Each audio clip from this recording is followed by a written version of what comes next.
வணக்கம் நண்பர்களே, நம்ம இன்றைக்கி யாரை பற்றி பார்க்க போகிறோம்னா ஒரு சூப்பரான ஒரு மலையாள ஆக்ட்ரஸ் பற்றி பார்க்க போகிறோம். இவங்க பேர் பார்த்திங்கன்னா எஸ்தர் நூரன்கா. இவங்க பார்த்திங்கன்னா சோசியல் மீடியாவில் படைய ஆக்டிவாக வந்துட்டுருக்காங்க.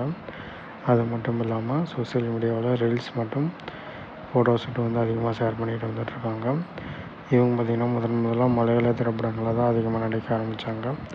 அது மட்டும் இல்லாமல் தெலுங்கு திரைப்படங்களில் பார்த்திங்கன்னா அதிகமாக நடிச்சிருக்காங்க. வெப் சீரிஸ்களில் பார்த்திங்கன்னா அதிகமாக நடிச்சுட்டு வந்துட்டுருக்காங்க. இவங்க பார்த்திங்கன்னா செகண்ட் கேரக்டரில் வந்து அதிக திரைப்படங்களில் வந்து நடிச்சுட்டு வந்துட்டுருக்காங்க. இவங்க நடித்த திரைப்படங்களை பார்த்திங்கன்னா மிகவும் புகழ்பெற்றதற்கு ரசிகர்கள் மத்தியில். இவங்க பார்த்திங்கன்னா இது வரைக்கும் 526 போஸ்ட் வந்து போஸ்ட் பண்ணியிருக்காங்க. இவங்களுடைய ஃபாலோவர்ஸ் பார்த்திங்கன்னா 143K ஃபாலோவர்ஸ் வச்சுருக்காங்க. இவங்க பார்த்திங்கன்னா 67 பேரை ஃபாலோ பண்ணிட்டு வந்துட்டுருக்காங்க. இவங்களை பற்றி மேலும் தகவல் தெரிஞ்சு நம்ம சேனல் மறக்காமல் சப்ஸ்கிரைப் பண்ணிக்கோங்க. வீடியோ பிடிச்சிருந்தா மறக்காமல் லைக் பண்ணுங்கள். இந்த நடிகை பற்றி நீங்கள் என்ன சொல்லிட்டு மறக்காமல் கமெண்ட் பண்ணுங்கள். இவங்க பார்த்திங்கன்னா ரீசெண்டாக எடுத்த